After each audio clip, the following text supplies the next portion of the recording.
প্রিয় সরাইবাসী, আসসালামু আলাইকুম। 3 থেকে 4 দিন আগে আমাদের সরাই ইউনিয়নে সরকার কর্তৃক 7টা রাস্তা অনুমোদন আমরা পাই। এই রাস্তাগুলো নিয়ে আমি একটা ফেসবুকে পোস্ট করি। এই রাস্তাগুলি সরকারি অর্থায়নে হয়েছে। 5 আগস্টের পরে তথা গাংসিল কলমি সরাইতে রমন মেম্বার সাক্ষী।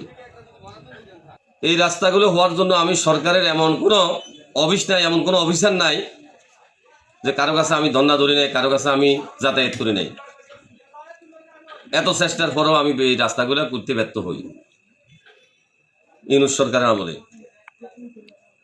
তার পরবর্তীতে যখন নির্বাচন হলো, আমাদের সরকার গঠন হলো, আমাদের এমপি আলহাজ ফখরুল ইসলামের সহযোগিতায় আমি এই রাস্তাগুলা অনুমোদন করাই।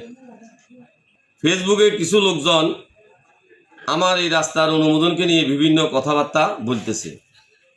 আমি আপনাদেরকে অনুরোধ করব, সরাই ইউনিয়নে আইডি করা, ডিভিবি করা আরও অন্ততপক্ষে 30 থেকে 40টা রাস্তা আছে। আপনারা যারা এগুলা নিয়ে বিভিন্ন কথাবার্তা বলতেছেন, এগুলা না বলি আমি আপনাদেরকে একটা পরামর্শ দিতে চাই। সরাই ইউনিয়ন বাহার মেম্বরের দোকান থেকে দক্ষিণ পাশে সরাই ইউনিয়নের সাবেক চেয়ারম্যান আব্দুল মতিন তোতাভাইয়ের প্রজেক্টের সামনে দিয়ে একটা রাস্তা 2 নম্বর ওয়ার্ড দিয়ে এটা দক্ষিণ দিকে চেয়ারম্যানের প্রজেক্টের দিকে গেছে। আমি আপনাদেরকে অনুরোধ করব, এই রাস্তাটা আইডি করা আছে, ডিভিবি করা আছে। আপনারা অন্ততপক্ষে এই একটা রাস্তা নিয়ে কাজ করেন। আমি রাস্তাগুলা নিজের কৃতিত্ব নিজে একা চেষ্টা করি, এমপি সাহেবের সহযোগিতা আমি অনুমোদন করে নিয়ে আসছি। এই রাস্তার সাথে আমার বাড়ির পাশের একটা রাস্তা, একটা কালভার্ট আছে। আপনারা আমার এই কাজের বিরোধিতা না করি, আপনারা সহযোগিতা করি। সরাইতে বিভিন্ন কাঁচা রাস্তার কোনো অভাব নাই। সরাইয়ের মানুষ, সর বালুয়ার মানুষ, 6 নম্বরের মানুষ অত্যন্ত অবহেলিত।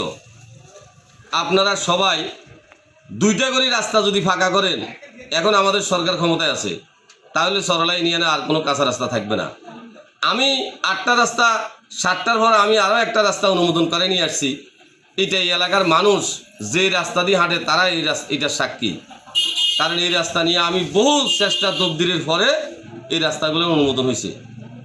আপনারা এই রাস্তার আমি আবারও অনুরোধ করবো, এই রাস্তার সমালোচনা না করে আপনারা নিজ প্রত্যেকে 2টা করে রাস্তা এমপি সাহেবের সহযোগিতা নেন, অফিসের সহযোগিতা নিয়ে অনুমোদন করে আনেন।